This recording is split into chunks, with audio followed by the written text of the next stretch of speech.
Assalamualaikum warahmatullahi wabarakatuh. Perkenalkan, nama saya Aufa Sabrina Yugasiwi, NPM 194100008, kelas 3A Sosiolinguistik Bahasa Indonesia, mahasiswa Universitas PGRI Semarang. Di sini saya akan memaparkan hasil penelitian artikel saya, dan saya memilih bab 11 untuk artikel saya selanjutnya yang berjudul Bahasa dan Kebudayaan.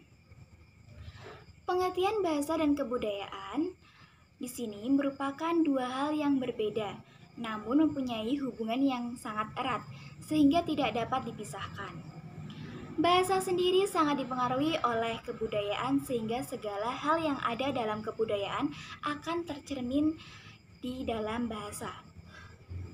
Bahasa juga berpengaruh dalam kebudayaan dan cara berpikir manusia atau masyarakat penuturnya. Berikut ini ada 6 definisi kebudayaan. Yang pertama ada definisi deskriptif, yakni menekankan pada unsur-unsur kebudayaan. Dan yang kedua ada definisi historis, yang menekankan bahwa kebudayaan itu mewarisi secara kemasyarakatan.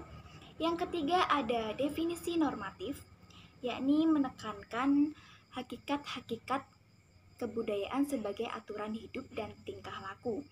Yang keempat ada definisi psikologis, yakni yang menekankan pada kegunaan kebudayaan dalam penyesuaian dari kepada lingkungan, pemecahan persoalan, dan belajar hidup. Yang kelima ada definisi struktural, yakni yang menekankan sifat kebudayaan sebagai suatu sistem yang berpola dan teratur. Dan yang terakhir, keenam, ada definisi genetik, yakni yang menekan pada terjadinya kebudayaan sebagai hasil karya manusia. Selanjutnya di slide kedua ada menurut para ahli yang mengatakan yang pertama ada Nababan pada tahun 1984 menyatakan bahwa yang pertama kebudayaan sebagai pengatur dan pengikat masyarakat. Yang kedua, melihat kebudayaan sebagai pendidikan. Yang ketiga, kebudayaan sebagai kebiasaan atau perilaku manusia. Yang keempat, kebudayaan sebagai sistem komunikasi. Dan yang kedua, ada para ahli yang mengatakan Kotecheningrat pada tahun 1992 memiliki dua aspek, yaitu yang pertama, wujud kebudayaan berupa wujud gagasan, artinya sistem budaya, perilaku, artinya sistem sosial, dan yang terakhir fisik atau benda, yang artinya kebudayaan bersifat konkret. Yang kedua di sini ada isi kebudayaan. Memiliki 7 unsur-unsur, diantaranya yang pertama yaitu bahasa, yang kedua sistem teknologi, yang ketiga sistem mata pencarian, yang keempat organisasi sosial, yang kelima sistem pengetahuan, yang keenam sistem religi, yang ketujuh kesenian. Berikutnya ada para ahli yang mengatakan juga Masinambau pada tahun 1985 mengatakan kebudayaan bersifat koordinatif dan bersifat subordinatif, yang menjadi main system, sistem atasan, dan subsistem sistem bawah. Slide yang ketiga ada bahasa bersifat koordinatif. Yang pertama mengatakan bahwa hubungan kebahasaan dan kebudayaan itu seperti anak kembar siam atau dua buah fenomena yang terikat erat, seperti hubungan antara sisi sekeping pada mata uang logam.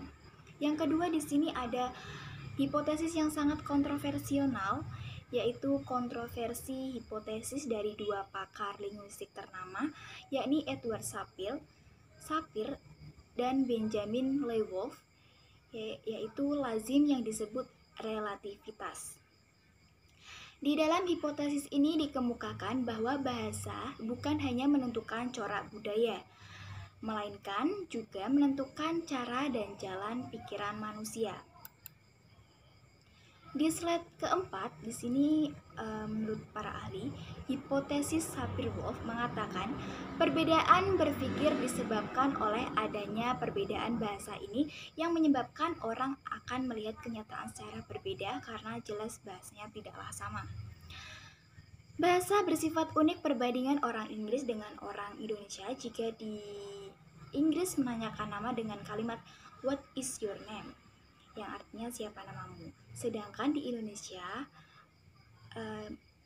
menggunakan siapa namamu. Jadi dapat disimpulkan bahwa bahasa mempengaruhi jalan pikiran seseorang.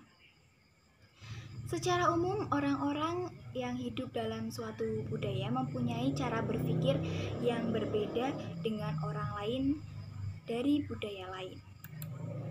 Yang kelima, di sini ada pendapat dari Schiller pada tahun 1990 yang mengatakan bahwa bahasa dan kebudayaan merupakan dua buah fenomena yang terikat bagai dua anak kembar siam atau sekeping mata uang yang satu sisinya berupa bahasa pada sistem budaya, maka yang budaya tercermin dalam bahasa. Misalnya bahasa Eropa tidak mengenal kebiasaan makan nasi, rice, untuk mengatakan konsep lauk pauk teman pemakan nasi, sedangkan orang Inggris tidak pernah.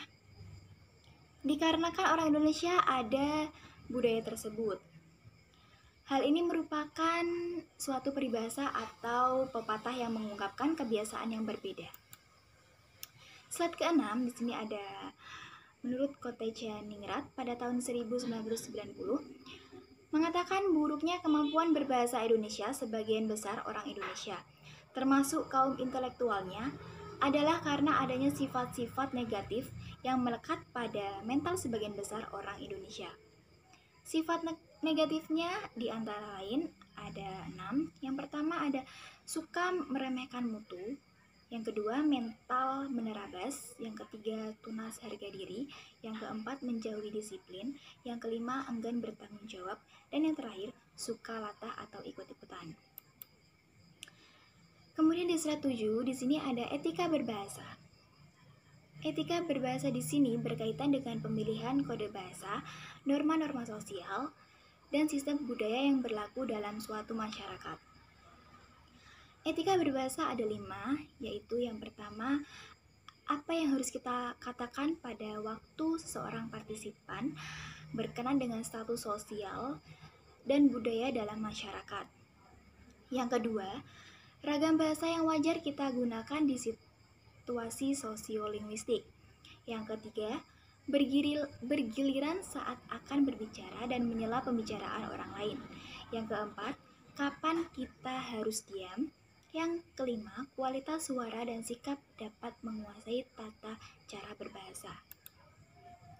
Di slide ke-8 ini selanjutnya ada aspek sosial budaya dan status sosial.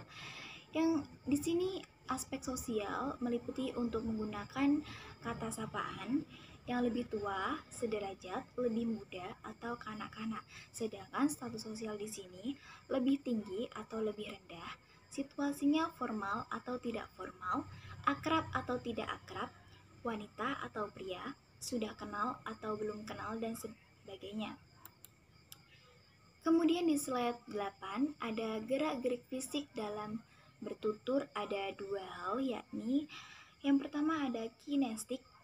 Kinestik adalah antara lain gerakan mata, perubahan ekspresi wajah, perubahan posisi kaki, gerakan tangan bahu, kepala, dan sebagainya.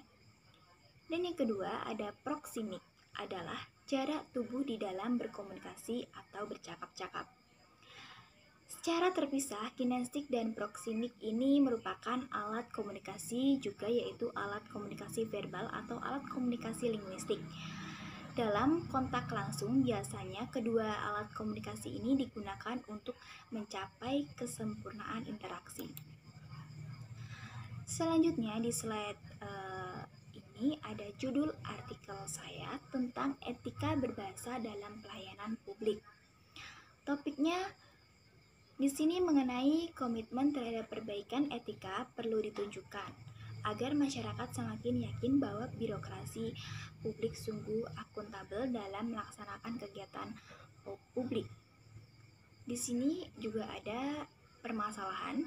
Permasalahannya ada 4. Yang pertama, equality. Perlakuan yang sama atas pelayanan yang diberikan. Yang kedua, equity. Perlakuan yang adil. Dan yang ketiga, loyalty. Kesetiaan yang diberikan kepada konstitusi, hukum, pimpinan, bawahan, dan rekan kerja. Kemudian yang keempat, responsibility.